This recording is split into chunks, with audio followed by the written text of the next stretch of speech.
Well, good afternoon, everybody. This is always a bit of a tough spot, the 5 o'clock, 5:20 spot. And I would love to say that I recognise some of you, and it's nice to see some of you, but the room is so dark from where I'm standing, but I'm sure there's many of you that I recognise. So wonderful, and look forward to catching up with you a little bit later. This session is really short, so it's a brief sort of 15-minute, 20-minute session around the topic of mentoring. And the ripple effect of mentoring. So, as mentioned in the introduction, whether you are mentoring today, whether you've been a mentee, whether you plan on mentoring in the future, hopefully in this little session, I'm going to give you a couple of tips and tricks and some practical strategies that will guide you along your way. So if we just start with a bit of an introduction and a few famous people, and I'll tell a couple of stories today around mentoring. I'm sure many of you can reflect, I'm hoping anyway, and we've heard some great stories just in that last session, around the positive benefits of a mentor-mentee relationship, and perhaps the success of that relationship, whether to your professional life, or to your personal life. I do recall, and I've been in hospitality now for perhaps as long as some of you, so over 20 years in different roles around the world. But I do remember one mentor-mentee relationship that really sticks out for me. And the reason that it sticks out for me is for two key reasons. First, it was a reverse mentor relationship. So you had a CEO that recognised a need and someone who was humble enough to be mentored by a much younger person. And the second point was that in our industry at that time, there were a lot of challenges, and this goes, right back 10 years, when we're talking about the fibre optic cables. So 10, 15 years ago, and I'm sure many of you will remember, rooms like this couldn't have Wi-Fi with everybody connecting, and our hotel rooms perhaps didn't have Wi-Fi access. And I remember this CEO at that time thinking, I have to be able to have conversations with my owners. I have to be able to have intelligent conversations with my IT teams, my commercial teams, around what the situation is and what's happening. So interestingly enough, he was mentored or asked this young gentleman in IT to mentor him around this really technical area, and they spent a good 12 months together and really set up some conversations for success, which then led on to really successful conversations with investment and owners. One of the other more famous mentor-mentee relationships is Steve Jobs and a gentleman called Mark Andreessen. Don't know if you've ever heard anything about this, but Mark was an American businessman and he was a software engineer.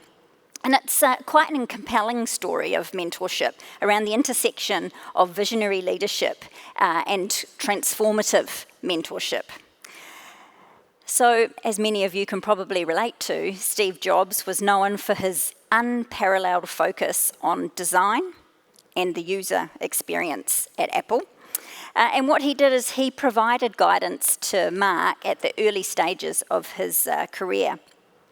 Mark, if you're not aware, co-created the Mosaic web browser, and he later went on to co-found something called Netscape.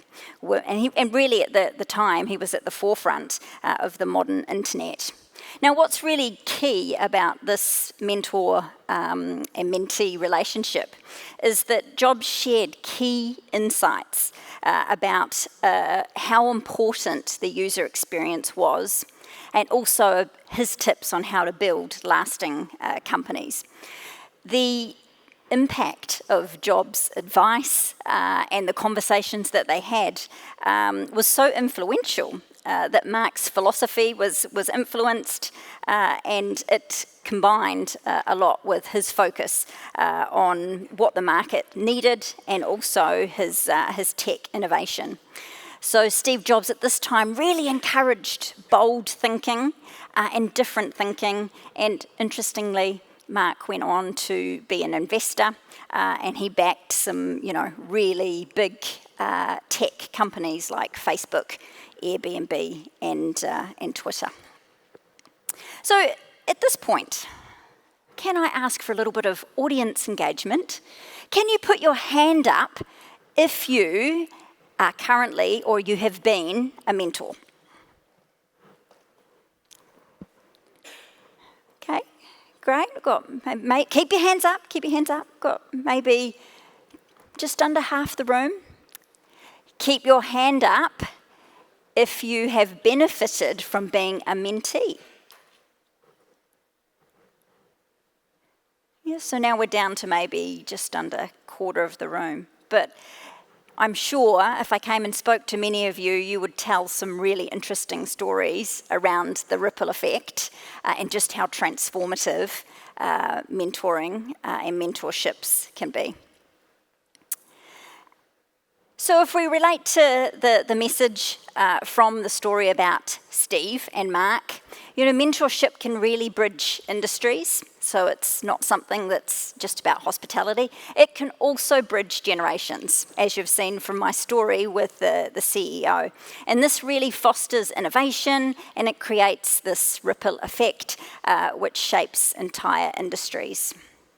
Through Jobs' advice, Andresen learnt to balance his technical brilliance, because that's really what he came to that mentoring relationship with. And he learnt about business acumen, he learnt about the importance of the user experience, and this was a lesson that really fueled his ongoing success. So the essence of mentorship, I like to think of it quite simply as a partnership for mutual growth. And I'm sure many of you can relate, the ones that put your hands up where you've been a mentor or you've been a mentee. It's all about mutual growth, because it's, not just about providing wisdom and advice to the person that you're mentoring. There's always, if we're curious enough and we listen enough, there's always things that we can learn ourselves.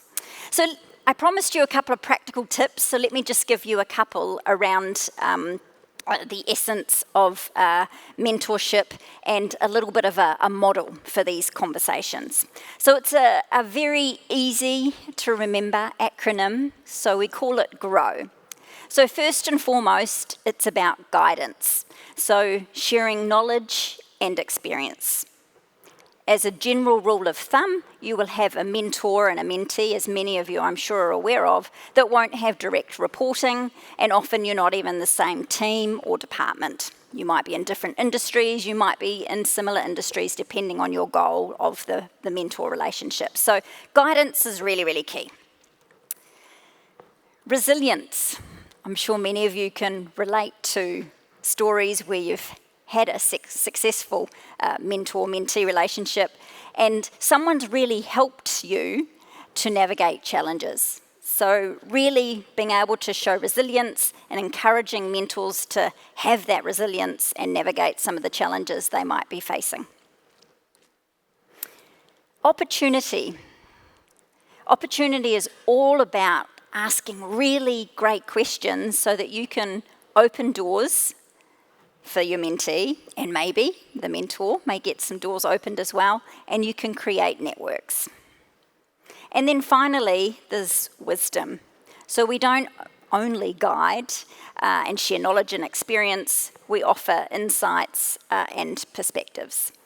So if anybody says to you, what's the difference between mentoring and coaching, there definitely is a difference. We'd probably need another 20 minutes to go into it. But here's some of the key things around mentoring and the essence behind it.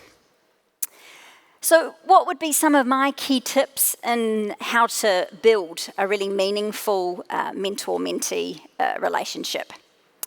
First and foremost, it's about setting clear goals. So you need to go into those conversations, and the mentee needs to have, and there's got to be a shared understanding of, what are we there to achieve? Is it that you're looking for the next career step? Is it that you're applying for a promotion? Is it that you're looking to change industries? Is it something that's a little bit more personal, that might be a little bit of a barrier or a block that's getting in your way, for example? So clear goals, really important. Practice active listening. So if you're a mentor in the room and you're thinking about going into a mentor relationship, you should talk far less than your mentee. It's all about listening to understand, making sure that we're saying, hey, what I've heard you say is this, this, and this, so that you can really then give them some practical advice and guidance. Fostering trust is really important. So I often find in my experience that psychological safety or trust in teams may not be there, and then people instill that trust in the mentor-mentee relationship. So it's got to be a safe pair of hands, a safe set of ears, and that's really, really key. And then finally, no matter how big or small, we celebrate the wins. I'm sure some of you can relate. The more senior you get, and I'm talking to a very senior room of people here, the higher up you go, the less people there are to give you a pat on the back, right? And to say, hey, really good job. So no matter how big or small, we celebrate the wins. As I mentioned earlier, there are some mutual benefits to mentoring. So let's just take a really quick look at those. 3 key things to remember. Mentorship is a two-way street. So it's not all about the mentee, certainly not all about the mentor. It's this reciprocal conversation, it's this relationship that is shared. For the mentors, one of the hugest benefits is fresh perspectives. So if you think about the example that I gave you before about the CEO, there was a 40-year age gap between the CEO and this young IT tech. But what the CEO had was this really enthusiastic growth mindset and this huge drive and willingness to be a leader in the market. So he was able to listen. He was able to take on board the advice, and the mentor gained lots of fresh perspectives. Leadership skills and also a sense of purpose. Today one of the key reasons why people are leaving their roles is because they're lacking a sense of purpose. So this sense of, hey, I'm helping somebody else. I'm paying it forward and I'm helping somebody else, to go forward in their career. Benefits for mentees, and we saw a few hands of people that had been mentees in this room, receiving guidance, encouragement, advice, career opportunities as far as encouragement. Because if you're a mentor, then we don't expect any favours, but certainly we'll take advice and so forth. If I think through my career, mentors don't necessarily have to be formal. So we heard from the earlier speaker around a really formal program of mentorship. And certainly in my role, we're actually looking, we have digital enablement to pair up mentors and mentees globally. But it doesn't necessarily have to be that way. If you cast your mind back to who put their hand up in the room a little bit earlier, I wonder if you were thinking about formal mentors. If you really reflect and you think, I'm sure that there are people that have mentored you more informally. So it can be that way as well. If I think about my own experience, I think I've had lots of informal mentors, but I've had some formal ones as well, and all for different sorts of purposes. Probably the one that was the one that I remember the most anyway, when I was moving from Australia and I was moving to Tokyo, Japan. It was my first expat role. It was the first time that I had lived abroad, and many people said, "You're moving to Mars." Anyone here worked in Japan before? No? Yeah, it is a little bit like moving to Mars. And many, many people said to me, you won't be successful. 3 months later, you'll be home. So I'm a little bit determined, and I wasn't going to fail. And so you seek mentorship, and I sought somebody with the goal of making sure that that transition was a successful one. So someone that had really specialised in more transitional leadership. It was really interesting because I remember her sharing so much experience and wisdom with me. And I remember her saying to me, it'll be the smallest thing, Debbie. It'll be the smallest thing, and it'll happen at the 3-month mark. And this will be the point that will test you. And I remember it came. I couldn't find butter in the supermarket. So everything was in Japanese, of course, and there's a butter shortage, or was at the time. And I could find plenty of margarine, but I couldn't find butter, and that was my moment. So I really reflect on just that relationship and what it taught me at that time. And all the other relationships, obviously. So I wanted to finish with another story as we, bring the short session to a close around paying it forward. And this is a story about a young lady called Maya. And she worked in busy Dubai. She was fresh out of college, so she'd come over and was, searching to fulfill her dreams. And she got a job with a small publishing company. Of course, Maya was bright-eyed and she was full of wonderful ideas, but she really struggled to find her footing. So at that time, publishing was really a startup sort of area. There weren't any huge publishing companies. So for her, it was a real struggle. She sought out a mentor called Clara, who was a seasoned editor, had a lot of experience for really big publishing organisations outside of Dubai, and she sought her patience and her wisdom, and of course, Clara fortunately took her under her wing. Clara very quickly saw that Maya had potential, and she spent time with her, and it was structured time, not just teaching her the technical aspects of the job, but also guiding her through her challenges. And there were many challenges that she faced along the way. Clara taught Maya the value of storytelling, which was essential to the world of publishing, not just in books, but in life. And she taught her that every setback was a chapter, and every success was a plot twist worth celebrating. She also shared a lot of stories from her own career, including the mistakes that she'd made and the lessons that she'd learnt from those mistakes. In fact, she said that learning only ever happens if you reflect on the mistakes that you have made. Of course, over time, Maya, she flourished, and inspired by Clara's support, she actually then started mentoring somebody else, an intern called Ravi.